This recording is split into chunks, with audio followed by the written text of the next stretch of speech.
ఒక 3 రోజులు నాకు వేషం ఇచ్చారు. డివిఎస్ రాజు గారు నిర్మాత. 78లో ఆ సినిమా షూటింగ్ జరిగింది.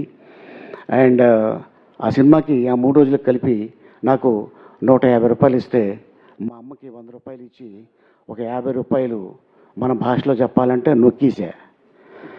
ఎందుకు నొక్కాను అంటే రామారావు గారి సినిమాలు 50 సినిమాలు చూడొచ్చు అని.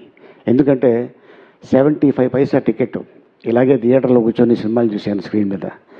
ఆ 25 పైసా ఇంటర్వెల్లో అవి ఏమైనా కొనుక్కోవచ్చు అని చెప్పి అలా దాచుకొని వారి సినిమాలు చూసి ఇన్స్పిరేషన్ అయ్యి చెన్నై వెళ్ళి వారిని చూడాలి అని బజుల్లా రోడ్లో వారి ఇల్లు ఉంటే చాలామంది తిరుపతికి వెళ్ళి ఆ బస్సులు రామారావు గారిని చూడటానికి వచ్చేవాళ్ళు.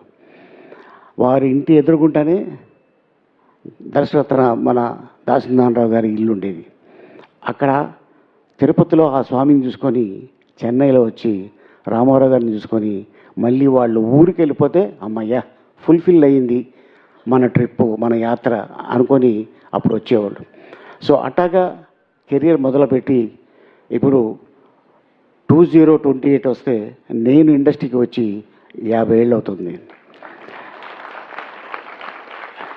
ఈరోజు వారి పేరు మీద కళావేదిక సంస్థ మీద నాకు నందమూరి తారక రామారావు గారు అవార్డు ఇవ్వటం నిజంగా చాలా ఆనందంగా ఉంది. అలాగే నేను శుభ సంకల్పం సినిమా అవార్డు నందమూరి తారక రామారావు గారి చేతుల మీదుగా రవీంద్ర భారతిలో అవార్డు తీసుకున్నాను.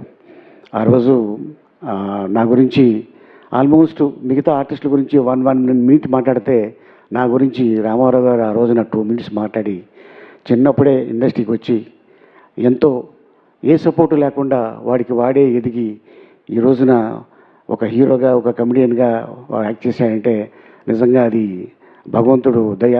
కళమ్మ తల్లి ముద్దు బిడ్డ ఆలి అని ఆ రోజున చెప్పటం, రామారావు గారు ఆ మాట నేను చూస్తే చాలు అనుకున్న అట్లాంటి వ్యక్తి నా గురించి మాట్లాడటం నిజంగా నేను మర్చిపోలేను.